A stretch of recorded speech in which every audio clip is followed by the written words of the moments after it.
Southeastern Iran, 12 kilometers west of Chabahar Port, 4:30 in the morning, 128 U.S. Army Rangers from the 75th Ranger Regiment were concealed in the dried riverbed overlooking Iran's most critical naval supply depot. Inside the perimeter, 412 Iranian Revolutionary Guard Corps forces guarded 18 warehouses containing 2,400 tons of naval munitions, surface-to-surface missile components, and fuel reserves earmarked for Persian Gulf operations. The Rangers had 90 minutes to sever Tehran's supply corridor. The Viper Coast facility sat on a flat coastal plain where the desert meets the Gulf of Oman. 3 perimeter fences enclosed 340 acres of storage buildings, cranes, and loading docks. The Iranians had installed 14 guard towers with searchlights and mounted 4 Zu 23-2 anti-aircraft guns at the corners. They believed the open terrain, the layered fences, and the coastal fog made the facility impossible to approach undetected. IRGC Naval Command had declared in intercepted transmissions that the depot was the safest link in the supply chain. The U.S. Army Rangers had trained for this mission at a mock facility in North Carolina for 2 weeks. They knew every building layout, they knew every guard rotation, they knew exactly where to strike. The facility served as the primary distribution point for Iran's naval operations along the Strait of Hormuz. Ships departing from Chabahar Port relied on the Viper Coast facility for resupply. Missile boats received their munitions here. Submarines loaded their torpedoes here. The IRGC had invested $400 million in the facility over 5 years, and they had built reinforced concrete warehouses with climate control systems to preserve sensitive electronics. They had installed underground fuel pipelines connecting to the port. They had created a logistical hub that Tehran could not afford to lose. The assault plan divided the Rangers into 4 elements. Alpha element, 34 Rangers, would breach the northern perimeter and seize the munitions warehouses. Bravo element, 30 Rangers, would assault the command center at the eastern edge. Charlie element, 32 Rangers, would clear the fuel storage tanks and missile component facilities along the southern fence. Delta element, 32 Rangers, would secure the western approach and establish ambush positions to block reinforcement. All elements would attack simultaneously at 4:45. Each Ranger carried 210 rounds of ammunition, 3 fragmentation grenades, and breaching charges. The operation had a hard stop at 6 o'clock for extraction. At 4:45, the assault began. 4 AH-64 Apache helicopters emerged from the coastal fog and fired AGM-114 Hellfire missiles at the guard towers. The explosions killed 16 Iranian forces instantly. The searchlights went dark. U.S. Army Rangers rose from the riverbed and moved on the facility from 3 directions. Alpha element sprinted across the open ground toward the northern fence with M4A1 SOP mode 2 carbines ready. Bravo element advanced along the coastal road using the burning guard tower for cover. Charlie element moved from the south with M249 SAW machine guns covering the approach. Delta element established positions on the western road with M24 OB machine guns and Javelin missile systems. The Iranian forces at the command center reacted first. 28 IRGC soldiers emerged with AK-74 rifles and opened fire on Bravo element. The Rangers took cover behind concrete barriers. 2 Rangers returned fire with MK18 CQBR carbines. The 5.56mm rounds dropped 4 Iranian soldiers at the command center entrance. The remaining Iranian forces fell back inside and sealed the blast door. A Ranger breacher placed a shaped charge on the locking bar. The charge detonated. The door blew inward. Bravo element entered the command center. Muzzle flashes lit the corridors. The Rangers cleared 4 rooms in 5 minutes. 17 Iranian soldiers were killed inside. The rest surrendered. The command center was secured at 4:58. The Rangers found the communications equipment still active. They placed thermite grenades on the radio consoles and server racks. The equipment began to melt.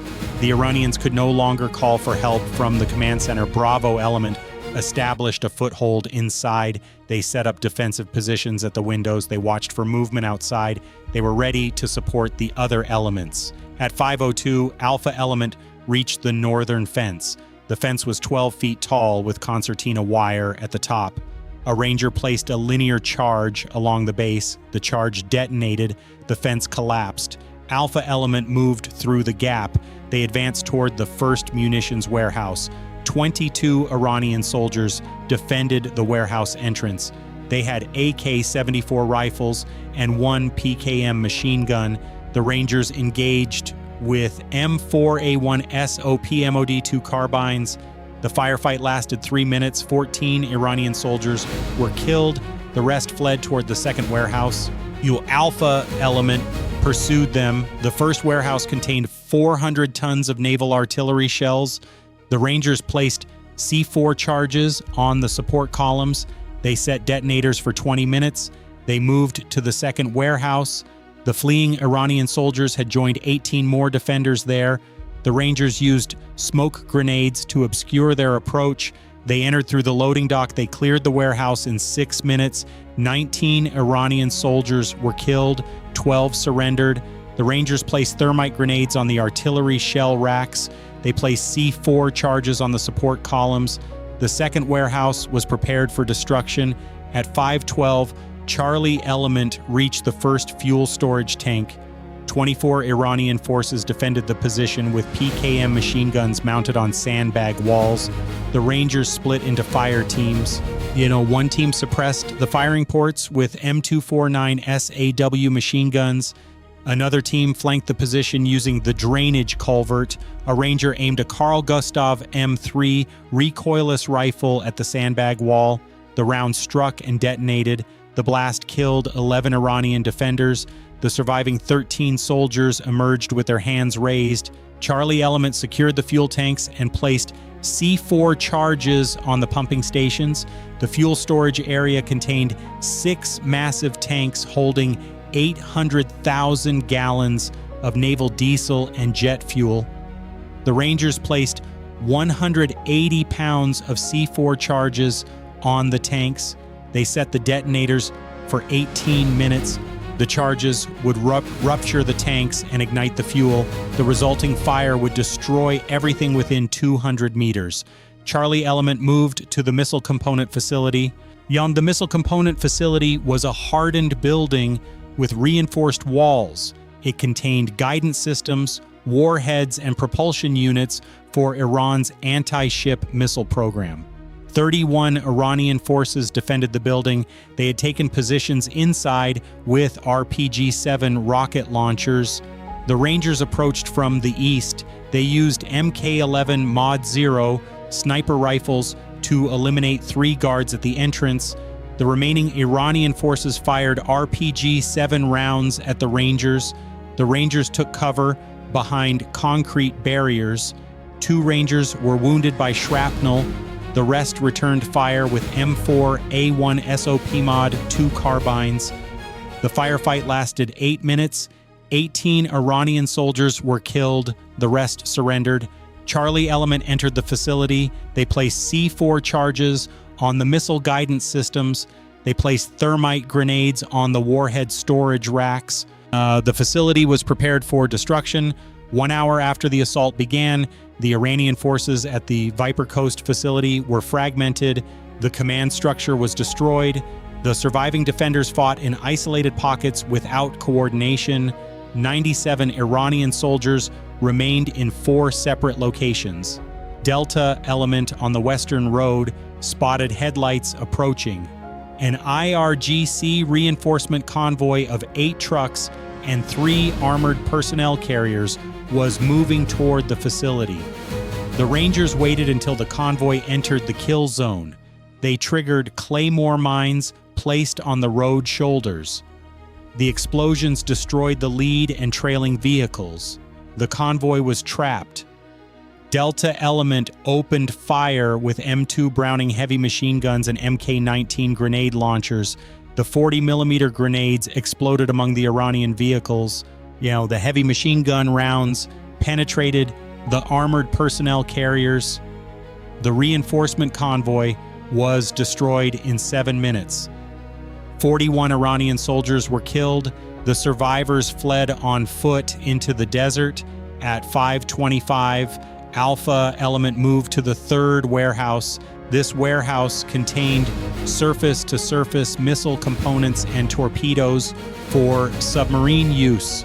26 Iranian soldiers defended the position. They had barricaded themselves inside. The Rangers used a shaped charge on the loading door. The door blew open. The Rangers entered with MK18 CQBR carbines firing. The firefight was intense. The Rangers used fragmentation grenades to clear the corners. 16 Iranian soldiers were killed. The rest surrendered. Alpha Element placed C4 charges on the missile components and torpedoes. They set the detonators for 15 minutes. By the 75-minute mark, Charlie Element had cleared all fuel storage areas and missile component facilities. The Rangers had placed 156 pounds of C4 charges on the fuel tanks and missile assembly lines. The charges were set with delayed detonators. Alpha Element had wired the munitions warehouses for destruction. The timers were set for 15 minutes. The Rangers began their withdrawal. They moved to the extraction point on the coastal ridge. Black Hawk helicopters approached from the sea. At 5:40, the Iranian forces attempted a counterattack. 34 remaining IRGC soldiers emerged from a maintenance building near the docks. They opened fire on Alpha Element as the Rangers withdrew. The Rangers took cover behind a concrete wall. They returned fire with M24 OB machine guns. The 7.62mm rounds suppressed the Iranian position. A Ranger fired a Javelin missile at the maintenance building. The missile struck the roof and detonated inside. The explosion killed 23 Iranian soldiers. The rest fled toward the beach. The counterattack was broken. The Rangers continued their withdrawal. They moved in bounding overwatch formations. One team covered while the other moved. They reached the extraction point at 5:50. The Black Hawk helicopters landed. The Rangers loaded the wounded first, then the rest boarded. The helicopters lifted off at 5:55. At 5:55, the main charges detonated. The munitions warehouses exploded in a fireball visible from 25 kilometers away. The blast sent a mushroom cloud rising above the Viper Coast facility. Secondary explosions continued for 14 minutes as artillery shells and missile warheads ignited. The fuel storage tanks erupted in flames. The C4 charges in the missile component facilities detonated simultaneously. 2,400 tons of naval munitions were destroyed. The entire supply corridor for Tehran's Persian Gulf operations was severed. The extraction was complete by 6 o'clock. All 128 U.S. Army Rangers were airborne and clear of the area. Iranian Revolutionary Guard Corps reinforcements arrived at 6:40, 40 minutes too late. They found a burning ruin where the Viper Coast facility had stood. The warehouses were collapsed ruins. The fuel storage tanks were burning craters. The command center was empty except for dead and surrendered IRGC personnel. The Viper Coast facility was gone. U.S. Army casualties were 3 killed and 14 wounded. Iranian forces suffered 164 killed, 98 wounded, and 51 captured. The destroyed assets included 2,400 tons of naval munitions valued at $187 million, 18 warehouses valued at $42 million, fuel reserves valued at $28 million, missile component facilities valued at $56 million, 14 guard towers, 11 vehicles, and the entire Viper Coast Command infrastructure valued at $24 million. Total destruction exceeded $337 million. The The supply corridor that Iran had built to dominate the Persian Gulf became a testament to what happens when Iranian forces face U.S. Army Rangers with 90 minutes and a clear objective. The Rangers had severed Tehran's lifeline in less time than it takes to watch a movie. Sometimes the most vital supply line is not enough when the 75th Ranger Regiment decides it needs to be cut.